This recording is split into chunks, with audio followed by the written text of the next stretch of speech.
All right, so we should be recording now. So I'm Lauren. I'm an editor-in-chief of the New Canaan High School Courant. It is my third year with the Courant, and I am a senior at the high school. Hi, my name is Julie. I'm also an editor-in-chief of the New Canaan High School, the Courant. It is my second year in journalism, and I am also a senior. I am Charlotte. I am a junior at Darien High School. This is my third year with Neirad, and I am the only editor-in-chief that we have at our publication. Can I ask you a quick question first, Charlotte? Yes, of How course. did the name Neirad come about? Well, it's Darien backwards. I don't know if you noticed, but I think that's basically the premise of what it is. It's just sort of a fun way to talk about Darien. It's just Darien backwards. Cool. Yeah, I don't know how we got the Courant here. It's just always been that, right, Julie? Yeah, I could not tell you. I don't know. Could we do New Canaan backwards? No. Yannick, when? Is that cute? Maybe in the future. Yeah.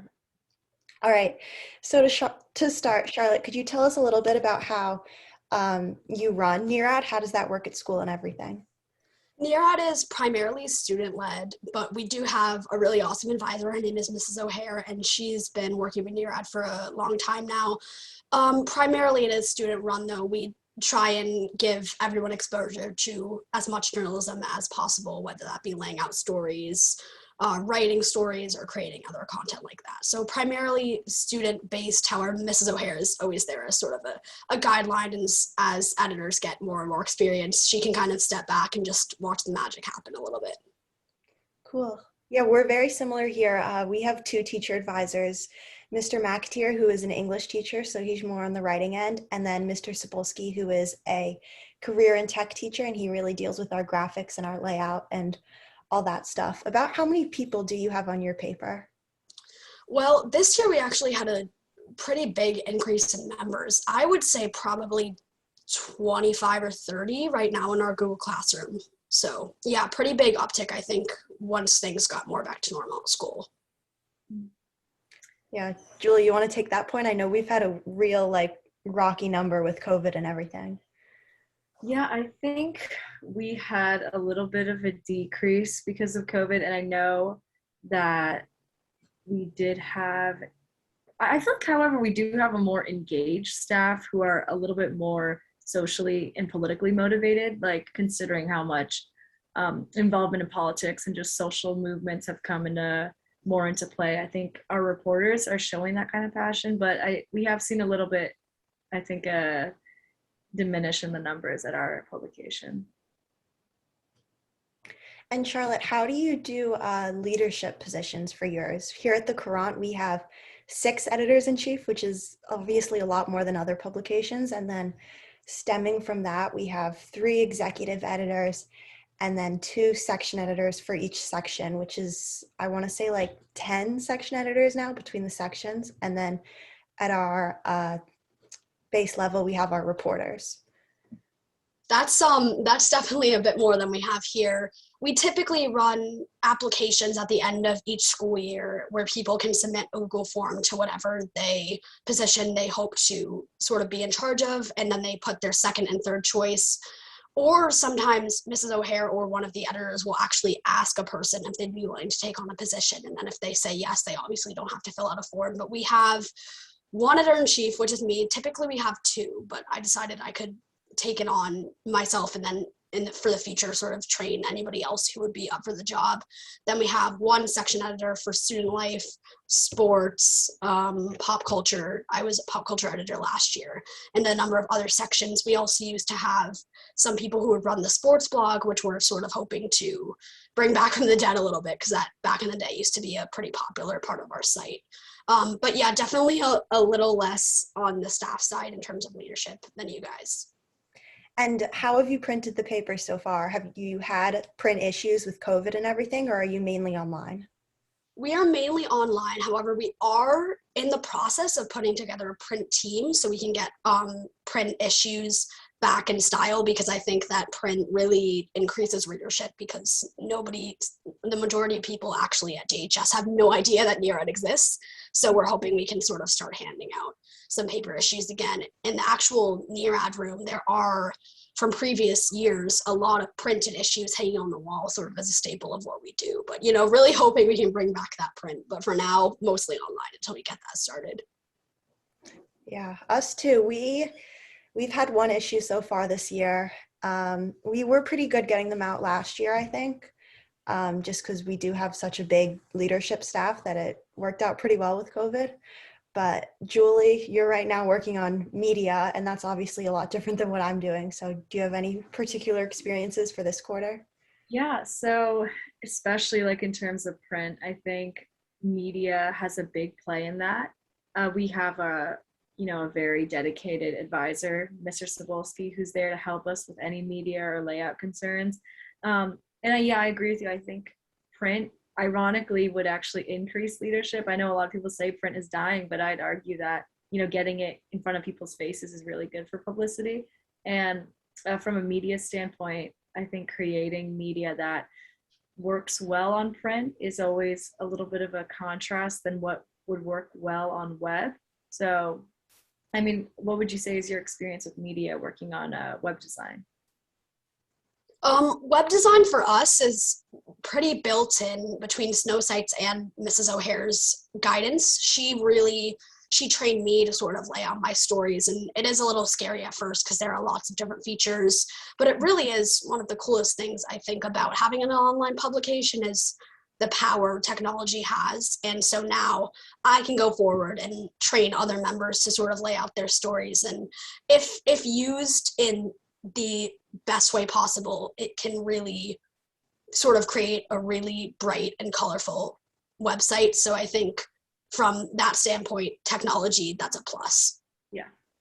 Yeah, this was a question I wanted to ask a little later, but it leads nicely into this. So with journalism, there's obviously a lot of talk about, is it a dying industry? And people will certainly say print is, but maybe social media is not. How do you see that from a high school perspective?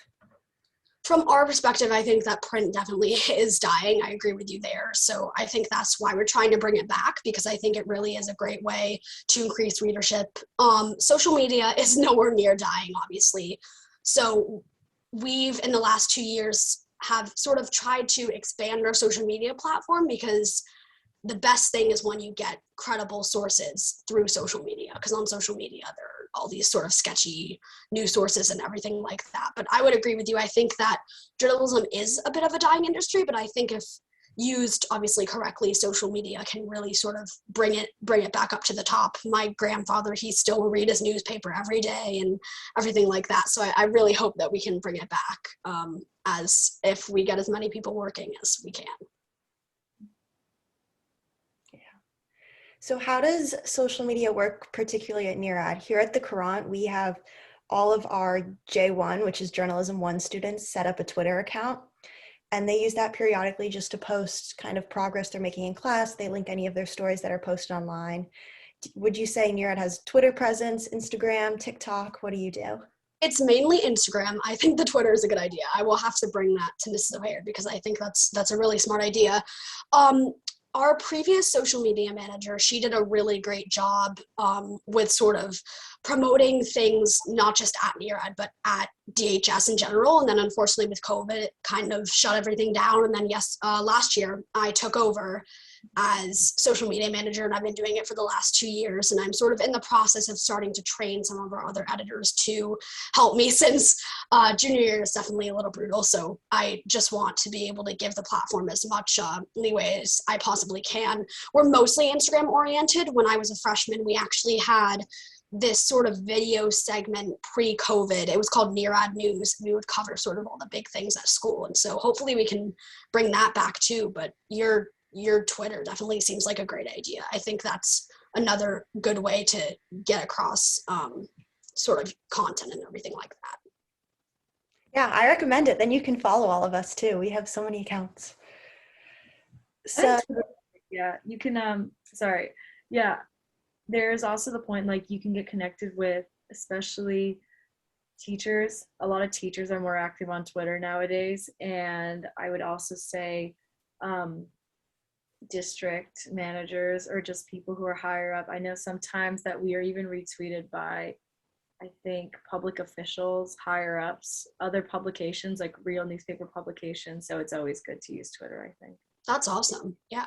I've even gotten like really great sources through Twitter. Like, I was writing a story recently, or not recently, like last year, about the homework policy at our school, and I tweeted out that I was looking for sources, and one of the teachers retweeted me and was like, "Hey, I run the New Canaan High School like ban homework committee. I'd love to do an interview." And That's awesome. Wow. yeah, it's really great to reach out to people. Totally.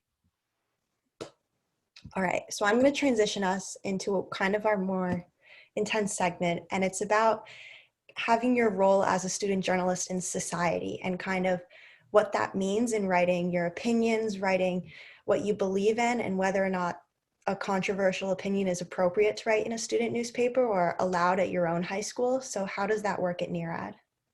Well, I think that this is a very important topic that you brought up. And I was actually, when I was looking at the Google Doc earlier, I have sort of a perfect story for this. Last year, I wrote a music review on an album by an artist of color.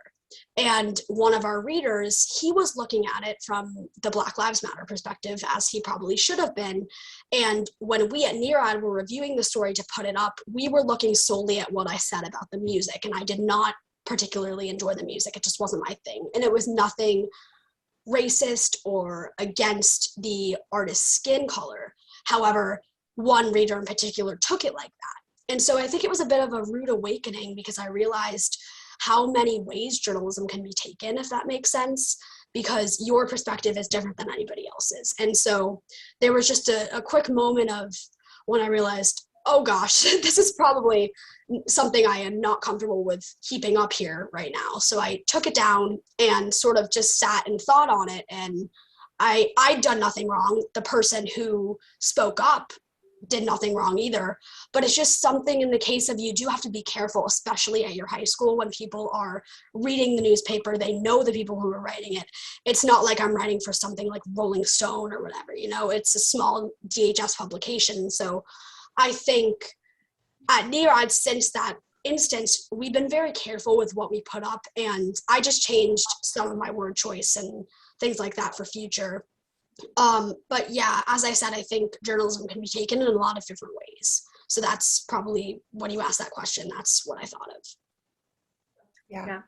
I absolutely agree. I just recently was writing an opinion piece, and it was touching on some ideas about politics and having a voice inside the classroom. And yeah, just maintaining that sort of neutral tone is so important nowadays. And I think as journalists that we have to keep this role of neutrality. I mean, that's what we're supposed to do. We're supposed to express information in the best way possible. And nowadays there is an added stress that you have to be a little bit more conscious of the environment around you. And I think as students especially, we have to be a little bit more conscious, because our readers are young and impressionable people, and also parents. So it is a more vulnerable and sensitive audience, of course. Mm-hmm. One thing I was really proud of that we did at the Courant recently is, the Board of Ed elections took place yesterday, and I don't know how crazy that was in Darien, but it was crazy here. I mean, there's so many signs in town, and the election was just completely bananas. But for our last issue, our centerfold, we had each of the candidates, I want to say there were like 12 maybe, release a statement. 12, right? Yeah. We had them release a statement to the high school about their plans and how they were going to directly affect students. And then we printed that in our paper. And while it wasn't directly a story or an opinions piece, it was a really great, like, factual representation of what our student publication could bring to the school. Because I mean, I'm not 18, but there's plenty of people in the high school who are and who have the opportunity to vote. And I think it shows how journalism is really important in writings and opinions, but the factual side of it is so widely educational to the whole school and a lot of the town too. I agree. Could not have said it any better. Yeah. Yeah. I mean, even we covered the Black Lives Matter movement like almost 2 years ago now. I think it was the spring of 2020 when we were really deep in COVID. And I mean, Darien's very similar to New Canaan in that we're extremely white and extremely privileged. And I think that was hard because it's hard not to write about Black Lives Matter in a time like that when it's dominating the news cycle. But it's also hard to write about it from as a white, very privileged girl, you know? Exactly. I agree. I think in both our areas, there isn't much diversity, which is why it's important to speak up about that. But at the same time, when you're out of high school, it can be scary being a journalist because people are so at each other's throats in today's society, if you know what I mean. Cancel culture is a huge thing. And I sort of felt that with my article last year, that sort of got attacked for something. It was just taken completely wrong. And so I think that's a big problem in high school journalism in today's society, is sort of that cancel culture aspect, which it makes things very, very scary. I don't know if you guys feel like that, but it sometimes, at least in Darien, can be a little bit scary. Mhm. And this is a bit more of a specific question, but have you ever really like personally felt like you couldn't say something or you couldn't write an opinion you wanted to because of that fear? Me specifically, not really. It just sort of taught me to be very careful. I haven't really asked anybody at Neirad, but I'm sure in the past or at our current staff, there definitely was someone who felt like that. I think it can be a little bit confining when you're not protected by that big journalism label type thing like Rolling Stone or Pitchfork or something like that. I mean, people are not going to go after you specifically when you're a part of that big label, but when you're in a small 20 to 30 person publication and you go to school with people and they see you in the halls, it definitely is a lot harder. So me specifically, no, but I'm sure people in Neirad have felt that way. Mhm. And I mean, on the subject of controversial topics, did you cover the election at Neirad like back in 2020 with the presidents? Um, I think there was one. I think the last sort of politics section we had was actually quite a few years ago. We do have a politics editor now, I believe. But we sort of actually stayed away from a lot of the politics stuff, even when I came to Neirad in 2019, when I obviously was a freshman.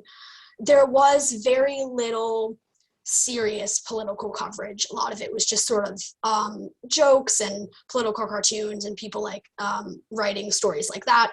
So I definitely think that there, at least in Neirad's case, there's a lot of improvement to do with sort of the type of content we're covering. And I've seen a huge uptick in sort of a lot of these serious issues being covered. I'm currently working on an article surrounding the recent events that happened in one of the bathrooms at our school. And I think that it's important that we speak up. And that's a responsibility that I think we have as a journalist. And it's obviously, it can be scary, but I think it has to be done and it's important. Something kind of interesting is what I've noticed. I think sometimes it's easier to talk about controversial topics that are widely recognized than controversial topics internal to the school. You guys know what I mean? Like if there's an issue that happened or something that maybe the administration or the teachers want to keep hush, sometimes it's a little more difficult to write about those sorts of things than something that's been sensationalized in the media. So I guess like with your story that you're talking about, I mean, I'm sure that's difficult to write about something that's so internal to your community, right? Yes, definitely. I would say that, but I think the beautiful thing about this specific event that has happened is the amount of people who have just had enough and they are speaking up. And so it's not just like it's me writing this article and being the first person in my community to speak up about these events. It's so many people. And I think journalism can also be a unifying aspect because when I'm writing these articles, I also have people behind me who are feeling the same way. And it's just journalism is a way to get people's voices heard. So I'm getting quotes from people and teachers and sort of seeing different sides of the issue and getting people's voices heard. So I think that's a huge responsibility that we have as student journalists, is amplifying student voices.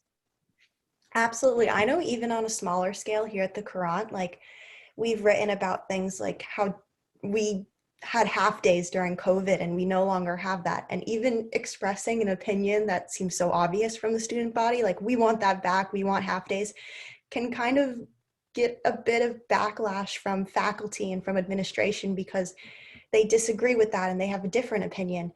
And I mean, it's really important to state the student opinion because we are a student newspaper. We're not the faculty newspaper. And yeah, I totally agree with what you said, Julia. I think sometimes that's even harder to write about than the presidential election or the Board of Ed election. I think very often they expect student journalists that, oh, like obviously we're going to have opinions about these big world current events, but that we're not going to have opinions about the things that are inside of our school, or at least not ones that are so open. But I think it is really important, like you were saying, Charlotte, to amplify the student voices, even for those more internal situations that we might have in our communities, right? Yeah, and so this has been a great conversation. And just to wrap us up, Charlotte, where do you see the future of Neirad going this year and in years following? I think it has a really bright future. For the past couple of years, I think we've suffered as journalism as an industry has sort of declined, but after standing at our booth at the club fair and seeing the amount of people who would write their names down to sign up for the club and the people who are coming to meetings, it's more people are getting involved than have been involved since I started at DHS. And so I think from our perspective, Neirad is sort of, it's on the rise. I think it'll make a comeback.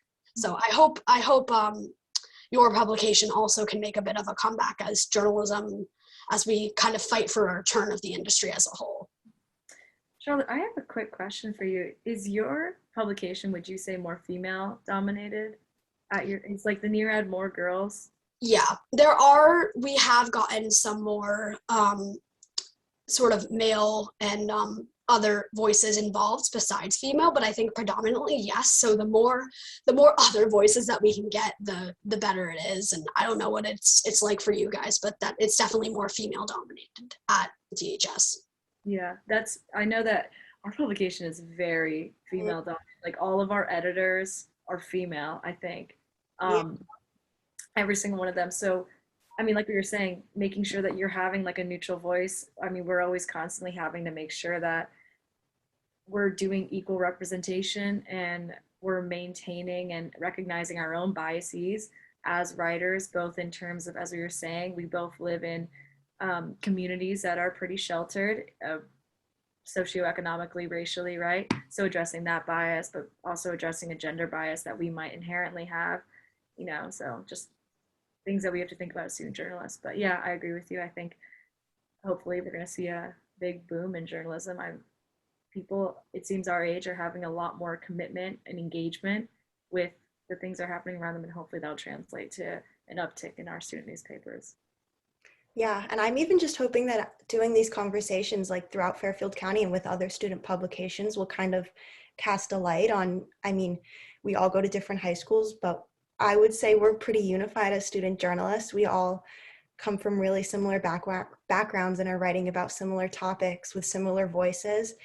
And I mean, this is the first call we've done. So thank you, Charlotte. You've been fantastic. Of course, anytime. Thank you for having me. I think this is a brilliant idea, by the way. So I hope the others go well, and you will definitely be hearing from us again. So thank you so much for having me. This is great. Yes, definitely. And I mean, we have almost every high school in Fairfield County has been willing to do this with us. I think we have Staples and Wilton and Trumbull all coming up soon. So be sure to keep an eye out for those, and maybe we'll get to exchange papers in the future. And of course, we'll do. Nice. All right. Thank you so much, Charlotte. Thank you so much. It's so great talking to you, okay?